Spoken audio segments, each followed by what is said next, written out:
बाबा आप रुक जाइए, मौसम बहुत ज्यादा खराब है। मुझे तो समझ नहीं आ रहा, ये दिन पर दिन मौसम खराब होता जा रहा है। अगर ऐसे ही चलता रहा तो मजदूरी नहीं कर पाऊंगा और घर में खाने को एक दाना तक नहीं आ पाएगा।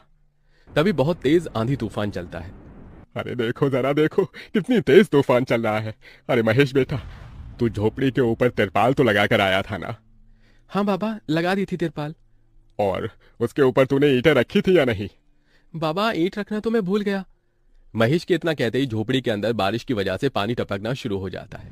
हे भगवान महेश, तूने ये क्या किया? तुझे मैंने कहा था बारिश और तूफान तेज है, तुझे ईंटें रख देनी चाहिए थी। मुझे लग रहा है कि तिरपाल उड़ गई।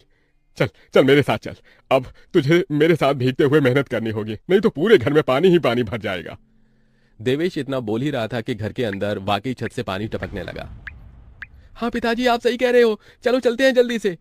दोनों बाप बेटा बारिश में बाहर निकलते हैं और झोपड़ी की छत पर तिरपाल को सही से लगाना शुरू कर देते हैं।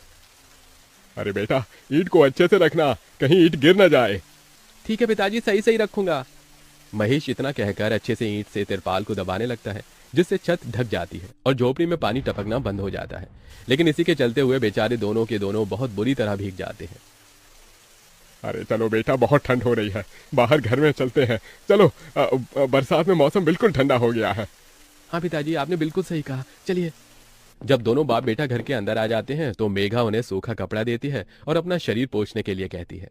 आप लोग अपना शरीर पोंछ लो और सूखे कपड़े पहन लो, नहीं तो ठंड लग सकती है। मेघा के दिए हुए कपड़े दोनों पहन लेते हैं। तभी बीमार शकुंतला बिस्तर पर पड़ी हुई मेघा से कहती है, अरे बेटी, तूने खाने के लिए कुछ बनाया नहीं? माँ, मैं बारिश के रुकने का इंतजार कर रही हूँ। घर के अंदर खाना कैसे बनाऊंगी? सारे में धुआं ही धुआं हो जाएगा। मेरी दवाई का समय हो गया है और मुझे भूख भी लग रही है। ठीक है माँ, मैं कुछ करती हूँ। मेघा अपने सिर पर एक सफेद कट्टा रखकर बारिश से बचते हुए बाहर से कुछ ईंटें लाकर घर के अंदर ही छोटा सा चूल्हा बना लेती है और उसी पर खाना बनाना शुरू करती है। अरे बेटी, पूरे घर में धुआं ही धुआं हो गया है। पिताजी, खाना बनाना भी तो बहुत जरूरी था। मेघा जैसे तैसे करके जल्दी जल्दी खाना बना लेती है। वो खाने में नमक मिर्च वाले चावल ही बना पाती है। माँ, माँ उठो, ये लोग खाना खा लो। शकुंतला मेघा के हाथों से खाना खाती है। शकुंतला के पूरे शरीर को पैरालाइज हुआ था, जिसके कारण ना तो वो हिल सकती थी और ना ही वो उठ सकती थी।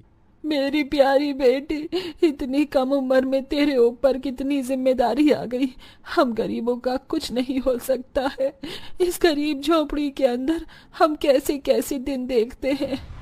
कोई बात नहीं माँ, बच्चे समय के अनुसार बड़े होते हैं, लेकिन मैं समय से पहले बड़ी हो गई हूँ। आपको तो खुश होना चाहिए। मैं तो इस कदर लाचार हो गई हूँ कि तेरे सर पर हाथ रखकर तुझे आशीर्वाद भी नहीं दे सकती बेटा। शकुंतला की आंखों से आंसू निकल रहे थे। मेघा उसके आंसू पोंछकर अपनी मां को हौसला देती है, जिसके बाद वो अपने भाई और पिता के साथ बैठकर खाना खाती है। बारिश होती ही रहती है, लेकिन बारिश रुकने का नाम ही नहीं लेती। खाना खाकर वो सभी सो जाते हैं। आधी रात के समय जिस तरफ शकुंतला का बिस्तर होता है, वहां पर पानी टपकना शुरू हो जाता है। अरे ये क्या, पानी टपक रहा है। मेघा, मेघा, लगता है सो गई। अब मैं क्या करूं? ये पानी तो धीरे धीरे टपकता ही जा रहा है। शकुंतला रात भर अपने ऊपर टपकते हुए पानी को ऐसे ही झेलती रहती है, जिसकी वजह से सुबह तक उसके पूरे शरीर में बुखार फैल जाता है। अरे अरे ये क्या माँ, आपको तो बहुत ही बुखार हो गया है। रात भर ये झोपड़ी की छत टपकती ही रही। मैंने तुम्हें उठाने की कोशिश की, लेकिन तुम्हारे तक आवाज नहीं गई। ये सुनकर मेघा को बहुत अफसोस होता है। वो सूखे कपड़ों पर अपनी माँ को सहारा लगाकर लिटा देती है और उनके कपड़े भी बदल देती है। लेकिन तभी अचानक से गांव में बाढ़ आ जाती है। अरे अरे ये क्या हो, यहाँ तो पानी भर रहा है। अरे लगता है गांव में बाढ़ आ गई है। अरे हम लोग क्या करें? अरे बेटा महेश, अरे भाई, अपनी माँ को कंधे पर उठा, नहीं तो हम सभी बह जाएंगे। अरे पानी में कोई जुगाड़ करता हूँ बेटा। देवेश फौरन घर के बाहर जाता है। जहां वो आसपास देखता है, उसे एक रेडी दिखाई देती है। देवेश उसे लेकर आता है, जिस पर शकुंतला को लिटा देता है।